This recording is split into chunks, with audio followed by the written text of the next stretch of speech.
நான் யார்? ரொம்ப சின்ன கேள்வி இல்ல? யா 2 வார்த்தை, ஒரு கேள்விக்குறி. That's it. But if you started seeking answer for this question, I'm damn sure that it cost your entire life. But இந்த ஒரு 10 to 15 மினிட்ஸ்ல என்னால இது உங்களுக்கு எக்ஸ்பிளைன் பண்ணிட முடியும் அப்படின்னு ஜஸ்ட் ஒரு try. Yes, I know it's insane, but பார்க்கலாம். Hi guys, I'm Saran. Welcome to serenity. ரொம்ப ஃப்ரீக்வெண்ட்டாக இந்த கொஷின் நிறைய பேர் கேட்டு நிறைய பேர் சொல்லியே இருக்கோம். கரெக்டா? இப்போ 2 பேருக்குள்ள ஏதாச்சும் பிரச்சனை வருது, இல்லை யாராவது ஒருத்தர் நம்மள ஏதாச்சும் ஒரு கேள்வி கேட்டுறாங்க ரொம்ப ஹாஷான டோன்ல அப்படின்னா நம்ம உடனே நம்ம அவங்ககிட்ட என்ன சொல்லுவோம்? யாரை பார்த்து என்ன கேட்குற, நான் யார் தெரியுமா உனக்கு அப்படின்னு கேட்போம். கரெக்டா? பதிலுக்கு அவன் சரி சொல்லு யாரு நீ அப்படின்னு கேட்டா ஒன்று நம்மளோட ஃபேமிலி பேக்ரவுண்ட் சொல்லுவோம், அப்படி இல்லையா நம்மளோட சோஷியல் ஸ்டேட்டஸ் பற்றி சொல்லுவோம், ஆர்எல்ஸ் நம்மளோட டெசிக்னேஷன், படிப்பு, வாட் எவர் இட் மேபி, எல்லாமே இந்த மெட்டீரியலிஸ்டிக்காக தான் சொல்லுவோமே தவிர உண்மையா நான் யார் அப்படின்னா நம்ம கிட்ட பதில் இல்லை. எஸ், நான் ஆல்ரெடி சொன்னதுதான். இதுக்கான பதிலை நம்ம தேட ஆரம்பிச்சோம்னா இந்த ஒரு பிறவி பத்துமான்னு எனக்கு தெரியல. ஹார்ட்லி இன்னும் எத்தனை பிறவி தேவைன்னோ தெரியல. டிபெண்ட்ஸ் அப்பான் அவர் சோல் மெச்சூரிட்டி. எத்தனை பிறவி வேணாலும் ஆகலாம். ஸோ இப்போ உங்களுக்கு ஒரு கொஸ்டின் வரும், இந்த பிறவி பத்தி எல்லாம் பேசுறிய Saran, do you believe in rebirth அப்படின்னு. இந்த கொஸ்டினே தப்புங்க. முதல்ல do you believe in rebirth? You know something, எனக்கு இந்த டேர்ம் பிலீவ், இந்த பிலீவிங் அப்படிங்கிறது மேல எப்படி சொல்றது, நம்பிக்கை இல்லை. நம்பிக்கை மேல நம்பிக்கை இல்லம்பாங்கல்ல, அந்த மாதிரி தான். Why? Because there is no term call believing. எல்லாமே நோயிங் தான். ஃபார் இன்ஸ்டன்ஸ், இப்போ உங்களோட ஃப்ரெண்ட் ஒருத்தங்க, ரொம்ப க்ளோஸ் ஃப்ரெண்ட் ஒருத்தங்க இருக்காங்கன்னு வச்சுப்போம். அவங்க உங்களை பத்தி ஏதோ தப்பா பேசிட்டாங்க, உங்களுக்கு ஏதோ அவங்க ஒரு பிட்ரையல் பண்ணிட்டாங்கன்னு சொல்லி ஒரு தேர்ட் பர்சன் வந்து உங்ககிட்ட சொல்றாங்கன்னு வச்சுக்கோங்க. நீங்க என்ன பண்ணுவீங்க இந்த சினாரியோல? உங்களுக்கு 2 விஷயம் உங்க வாயில இருந்து வரும்.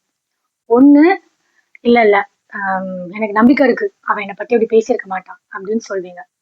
ஆர்எல்ஸ் எனக்கு தெரியும் அவன் என்னை பத்தி பேசியிருக்க மாட்டான் அப்படின்னு சொல்வீங்க. Depends upon your intensity of the friendship with that person. இந்த 2 பதில்ல ஏதாவது ஒன்று வரும். ஒருவேளை நீங்க அந்த ஆப்ஷன் 1,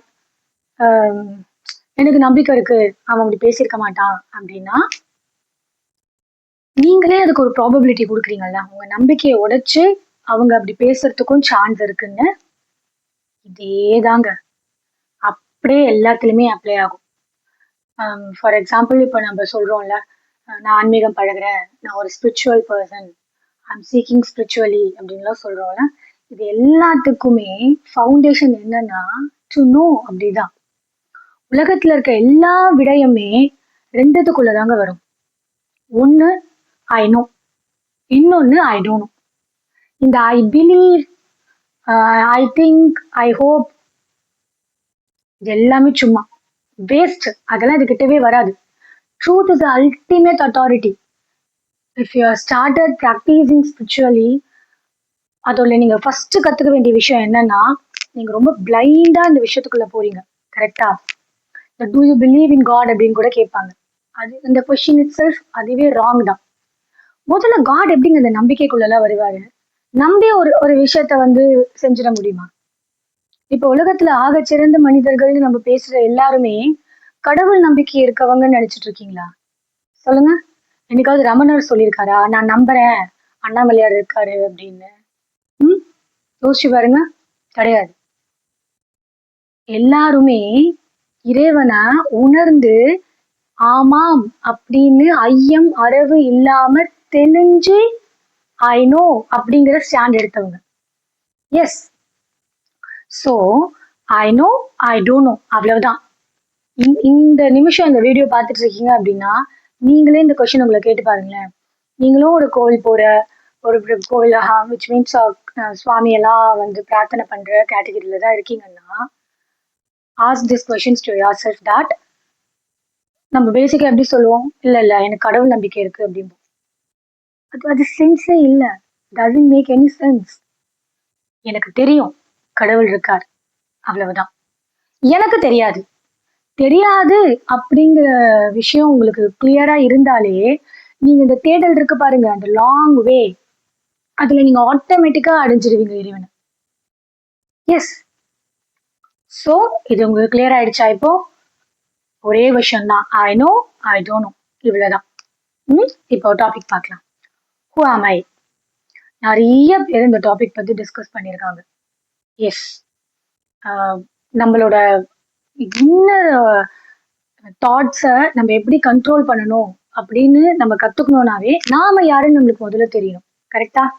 இன்கிரீடியன்ஸ் தெரிஞ்சாதானே எல்லாத்தையும் போட்டு நம்மளால சமைக்க முடியும்.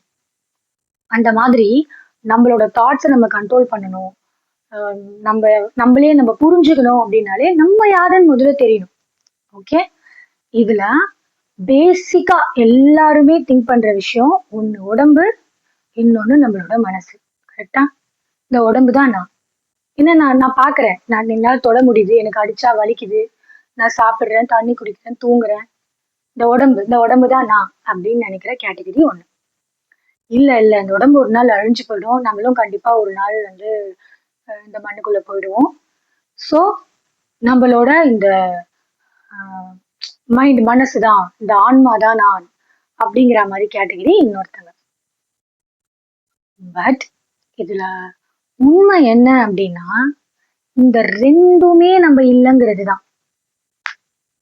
ஆமா, இந்த உடம்பும் நம்ம கிடையாது, இந்த மனசும் நம்ம கிடையாது அப்படிங்கிறத கடந்து போறதுதான். எப்படி கடந்து போறது? உள்ள கடந்து போறது. உள்கட கடவுள். ஓகேங்களா? நம்ம பெரியவங்க எல்லாம் சும்மா வைக்கலங்க எல்லாத்தையுமே. இந்த மாதிரி எல்லா பொருட்களுக்குமே உள்ள வந்து அவங்க இன்னொரு டெப்தான விஷயத்தெல்லாம் சொல்லியிருக்காங்க. நமக்கு அண்டர்ஸ்டாண்ட் ஆகிறதுக்கு கொஞ்சம் டைம் எடுக்குது, அவ்வளவுதான். ஸோ இந்த உடம்பு நான் இல்லை, இந்த மனசு நான் இல்லைன்னு நம்ம உள்ள கடந்து போக போக போக நம்மளுக்கு ஒரு பதில் தான் கிடைக்கும். என்ன? இந்த பியூர் அவேர்னஸ் தான் நம்ம அப்படின்னு. இந்த பிரக்னை, இந்த அவேர்னஸ் ஸ்டேட்னு சொல்றோம்ல, அதுதான் நம்ம. இந்த செல்ஃப் இருக்குல்ல, அதுதான் நான் அப்படிங்கிற அந்த தெளிவு கிடைக்கும். ஒன்ஸ் அந்த தெளிவு உங்களுக்கு கிடைச்ச ஒண்ணும் அதுலயே தொடர்ந்து நீங்க இந்த ஆன்ம விசாரணைன்னு சொல்லுவாங்கல்ல, அதை நீங்க செஞ்சுட்டே இருக்கணும். மினிட் பை மினிட் செய்யணும். ஏன்னா நம்மளுக்கு தாட்ஸ் வந்துட்டே இருக்குல்ல. கரெக்ட் தானே? நம்மளால யோசிக்காம ஏதாச்சும் பண்ண முடியுதா? இப்ப நீங்க இந்த வீடியோ பார்த்துட்டு இருக்க டைம் உங்க மனசுக்குள்ள வேற என்னென்ன கேள்விகள் ஓடிட்டு இருக்கும், எவ்வளவு தாட்ஸ் இருக்கும். நம்மளால ஒன்ஸ் இந்த தாட்டை நம்மளால கண்ட்ரோல் பண்ண முடியல, கண்ட்ரோலும் பண்ண முடியாது. அப்ப என்ன பண்ணணும்? கேள்வி கேட்க ஆரம்பிக்கணும். எதுக்காக இப்ப இந்த யோசனை எனக்கு வருது? இந்த யோசனை எங்க இருந்து வந்தது? புரியுதா? எதுக்காக வந்தது? அதோட பேஸ் என்ன அப்படின்னு அந்த செல்ஃப் என்கொயரியை நம்ம எவ்வளவு தூரம் கொண்டு போகணும்னா, நம்ம இந்த அடி மனசுல இருந்து இந்த எண்ணம் தோன்றிருக்கோம் பாருங்க, அந்த எண்ணத்தோட அடி நிலை வரைக்கும் போய் இந்த விசாரணையை நம்ம செய்யணும். Once you started doing this self-enquiry for each and every thought arises in your mind, then அந்த எண்ணம் காணாம போயிடும். ஆமா, உங்களுக்கு நான் ஒரு எக்ஸாம்பிள் சொல்றேன் பாருங்க. இப்போ உங்களுக்கு ஐஸ்கிரீம் சாப்பிடணும் போல இருக்குன்னு வச்சுக்கோங்களேன். வண்டி எடுத்துட்டு ஐஸ்கிரீம் சாப்பிட்றதுக்கும் போயிட்டீங்க, அந்த ஐஸ்கிரீமும் வாங்கிட்டீங்க. ஆனா உங்களுக்கு தெரியுது இப்ப இந்த ஐஸ்கிரீம் நம்ம சாப்பிட்டா நம்ம அதுக்கு உடம்புக்கு நம்மளுக்கு அது கெட்டதுதான் அப்படின்னு உங்களுக்கு தெரியுது. அப்ப நீங்க என்ன தெரியுமா பண்ணணும்? இந்த ஐஸ்கிரீம் சாப்பிடுன்னு சொல்லி என்னோட சென்சஸ் சொல்லுது. மெய்வாய் கண்மூக்கு செவி அப்படின்னு சொல்லப்படுற என்னோட சென்சஸ் சொல்லுது. இந்த சென்ஸ் நான் இல்லை. ஓகே, அது சாப்பிடணும்னு சொல்லுது, அவ்வளவுதான் அப்படின்னு நீங்க ஒன் ஸ்டெப் அப்படி பின்னாடி வந்து இதை அப்சர்வ் பண்ணணும். இப்படி நீங்க ஒரு தாட் உங்களுக்கு ரேஸ் ஆகும் போதும் இந்த கேள்வி நீங்க கேட்டீங்கன்னு வச்சுக்கோங்களேன், அந்த விஷயத்த பண்ண மாட்டீங்க, அந்த தாட் காணாம போயிடும். ஆமா, அப்புறம் உங்களுக்கு அந்த ஐஸ்கிரீம் சாப்பிடணுங்கிற மூடே போயிடும், நீங்க அதை சாப்பிட மாட்டீங்க. அந்த கொஞ்சம் டைம் எடுத்து இது எதனால வருது, இந்த எண்ணம் இப்ப எதுக்கு வந்தது, இந்த எண்ணத்தை எது கொடுக்குது அப்படின்னு நீ என்கொயர் பண்ண ஆரம்பிச்சீங்கன்னாவே அந்த எண்ணம் அப்படியே ஃபேட் அவுட் ஆயிடும். எஸ், ரமணரும் இது ஏதோ சொல்றாரு. எதெல்லாம் நான் இல்ல அப்படின்னும் போது, இந்த பஞ்சபூதங்களால ஆன பிருத்திவி, அப்பு, தேஜஸ், வாயு, ஆகாசமால ஆகப்பட்ட இந்த உடம்பு நான் இல்ல. மெய்வாய், கண்மூக்கு, செவி அப்படின்னு சொல்லப்படுற இந்த இந்திரியங்களும் நான் இல்ல. வாக்கு, பாணி, பாயு, உவஸ்தம் அப்படின்னு சொல்லக்கூடிய இந்த கண்பீந்திரியங்களும் நான் இல்ல. அப்ப நான் யாருதான்? இது எதுவுமே நான் இல்லைன்னு உங்களுக்கு ஒரு அறிவு சொல்லுது இல்ல, ஒரு கான்சியஸ்னஸ் சொல்லுது இல்ல, அந்த அவேர்னஸ் இருக்குல்ல, இது நான் இல்ல, இது நான் இல்ல, இது நான் இல்லைன்னு உங்களுக்கு ஏதோ ஒண்ணு உள்ளுக்குள்ள இருந்து இதெல்லாம் நான் கிடையாது, இது எல்லாமே அழிஞ்சிடும், எனக்கு அழிவே கிடையாது அப்படின்னு ஒரு விஷயம் உங்களுக்கு கான்ஸ்டன்டா சொல்லிட்டு இருக்குல்ல, அந்த அவேர்னஸ் தான் நீங்க. அந்த பியூர் அவேர்னஸ் தான் நீங்க. இதை பத்தி இன்னும் டீட்டெயில்டா நம்ம அப்கமிங் வீடியோஸ்ல பார்க்கலாம். பட் இப்போ இந்த விஷயத்த கொஞ்சம் தீர்க்கமா யோசிங்க. உங்களுக்கு எப்பெல்லாம் ஃப்ரீ டைம் இருக்கோ அப்படியே யோசிங்க. ஆமா இல்ல, இந்த எண்ணம் எதுக்கு நம்மளுக்கு இப்ப வந்தது, இந்த எண்ணம் எதனால வந்தது, எங்க இருந்து இந்த எண்ணம் எழும்புது அப்படின்னு ஒரு கான்ஸ்டன்ட் செல்ஃப் என்கொயரிய உங்க மனசுக்குள்ள செஞ்சுக்கிட்டே இருங்க. கொஞ்சம் கொஞ்சம் கொஞ்சம் கொஞ்சமா உங்களுக்கு அந்த அந்த மைண்ட் உங்க கண்ட்ரோல்குள்ள வர ஆரம்பிக்கும். ஜென் ஸ்டோரி இருக்கு. ஒரு ராஜா மன நிம்மதியே இல்லாத ரொம்ப கஷ்டப்படுறாரு. நிறைய வைத்தியர்களை பார்த்துட்டாரு, நிறைய சுவாமிஜிகளை பாக்குறாரு, எனக்கு மன நிம்மதி கொடுக்க முடியுமான்லாம் கேக்குறாரு. ஒண்ணுமே பண்ண முடியல, அவருக்கு பதிலே கிடைக்கல. இந்த மாதிரி ஒரு சிச்சுவேஷன்ல தான் மலைக்கு மேல ஒரு ஜென் துறவி ஒருத்தர் இருக்கிறதாகவும் அவர் ரொம்ப ஞானம் பெற்றவரும் ராஜாக்கு தெரிய வருது. சோ ராஜா உடனே என்ன பண்றாரு, அங்க கிளம்பி அந்த துறவியை பார்க்கலாம் அப்படின்னு போறாரு. மலை ரொம்ப கரடு முரடா இருக்கு, ஆனாலும் கஷ்டப்பட்டு ராஜா ஒரு கோல் கையில எடுத்துக்கிட்டு ஏறிட்டார். மேல போனோன்னு அந்த ஜென் துறவி அங்க இருக்காரு. அவரை பார்த்த உடனே அவர் சொல்றாரு, நான் இந்த மாதிரி ராஜா, எனக்கு மன நிம்மதி வேணும், என் மனசு ரொம்ப அலப்பாஞ்சிட்டே இருக்கு, எங்கெங்கயோ போகுது, தேவையில்லாத சிந்தனைகள்லாம் வருது, என்னால என் சிந்தனையை கண்ட்ரோல் பண்ணவே முடியல, எப்படியாவது ஹெல்ப் பண்ணுங்க, நீங்க என்ன கேட்டாலும் கொடுக்குறேன் அப்படிங்கிறாரு. உடனே அந்த ஜென் துறவி சொன்னாரு, அவ்வளவுதானே, எனக்கு இதெல்லாம் ஒண்ணுமே இல்ல அப்படிங்கிறதுக்குள்ள நான் அவன் மனசை அடக்கிடுவேன் அப்படின்னு ஒரு ஒரே சந்தோஷம் தாங்க முடியல. ஓ சூப்பர், எங்கெங்கயோ தேடின கடைசியா எனக்கு பதில் கிடைச்சிச்சு அப்படின்னு அவ்வளவு சந்தோஷப்படுறாரு. ஓகே, கொஞ்சம் மனசு அடக்குங்க சுவாமி அப்படின்னு சொன்னோன்னா அவர் சொல்றாரு, இன்னைக்கு வேண்டாம், நாளைக்கு காலையில வந்துட்டு அங்க அந்த குளம் இருக்குல்ல, அங்க குளிச்சுட்டு இந்த மலை ஏறி வந்து என்ன பாரு, நான் உன் மனசை அடக்கிடுறேன் அப்படின்னு சொல்றேன். அதே மாதிரி ராஜாவும் அதே மாதிரி காலையில வந்து குளிச்சுட்டு அதே மாதிரி அந்த மலை ஏறவே முடியல, இருந்தாலும் கோலெல்லாம் எடுத்துக்கிட்டு கஷ்டப்பட்டு அந்த மலை ஏறி மேல போயிட்டாரு. போனோன்னா துறவியை பாக்குறாரு. துறவியா, வா ஓகே மனசு அடக்கலாமா அப்படிங்கிறாரு. ஓகே அடக்கிடுங்க சுவாமி அப்படிங்கிறாரு இவரும். சரி ஓகே உட்காருங்க அப்படிங்கிறாரு. அவரும் சமண கால் போட்டு உட்கார்ந்தாரு. உட்கார்ந்த பிறகு துறவி சொன்னாரு, ஓகே எல்லாம் ரெடிப்பா, மனசெடு வெளியில எடு அப்படின்னாரு. ராஜாக்கு ஒன்னும் புரியல. என்ன சொல்றீங்க, புரியலன்றாரு. இல்லப்பா, மனசு ரொம்ப அலைப்பாஞ்சிட்டு இருக்குன்னு சொன்னேன்ல, அதை வெளியே எடுத்து என்கிட்ட கொடு, நான் அடக்கிடுறேன் அப்படிங்கிறாரு. இல்ல சுவாமி எனக்கு புரியல அப்படின்னோடனே, கண்ணை மூடி உட்காருப்பா, உட்கார்ந்தவொடனே அலைப்பாயுது இல்ல மனசு, அதை இறுக்கமா புடி, அதை புடிச்சு எப்படியே என்கிட்ட கொடு, நான் அப்படியே அடக்கிடுறேன் அப்படின்னோடனே, சரி ஓகே ஏதோ சொல்றாரே நம்மளும் ட்ரை பண்ணுவோம் அப்படின்னு ராஜாவும் கம்முன்னு சமண கால் போட்டு உட்காந்து கண்ணை மூடி இதே மாதிரி அலை பாஞ்சிட்டு இருக்க மனச அப்படியே பிடிக்க ட்ரை பண்றாரு. இங்க போகாத, வா வா வா, இங்க வா இங்க வா இங்க வா அப்படின்னு அலைப்பாயிரத்தை கொண்டு வந்து கொண்டு வந்து கொண்டு வந்து அப்படியே கொஞ்சம் கொஞ்சம் அழைச்சிட்டு இருக்காரு.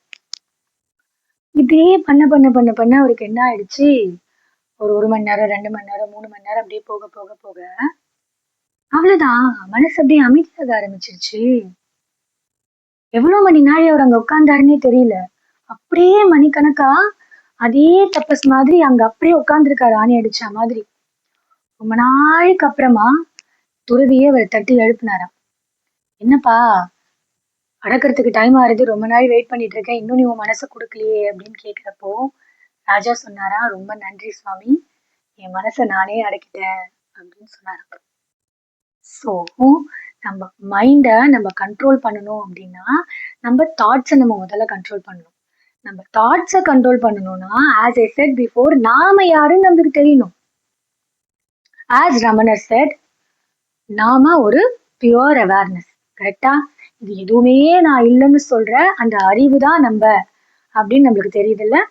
ஸோ அந்த பியூர் கான்ஷியஸ்னஸோட, அந்த பியூர் அவேர்னஸோட ஈச் அண்ட் எவ்ரி மினிட் நம்மளோட தாட்ஸை நம்ம அப்ரோச் பண்ணோம்னா